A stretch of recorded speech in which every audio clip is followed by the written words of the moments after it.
السلام علیکم ګرانو هیوادوالو. نن کوشش کوم چې درې داسې ورزشي حرکتونه در وښایم چې د بدن په ډېرو عضلاتو باندې کار کوي، ګټه ورته رسوي او عضلات ورسره هم پیاوړي کېدلی شي. دې دپاره جیم ته تګ ته ضرورت نشته دی، کور کې هم کولی شي، بهر په پارک کې هم کولی شي. لومړی حرکت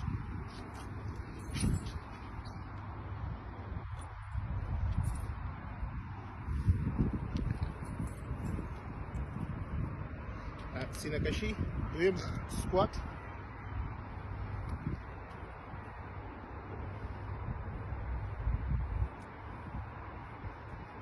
او دریم حرکت لنجز ورته وایي.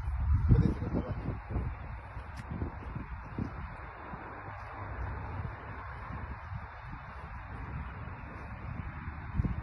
ساه اخیستل پکې مه هېروئ. هر حرکت 15 ځلې یا 10 ځلې تکرار کړئ. اوبه پکې هم څښئ، نو دا مو ټول بدن ته او روغتیا ته ډېره زیاته ګټه رسولی شي. ستاسو شیپ ورسره هم بدلېدلی شي. د خدای په امان.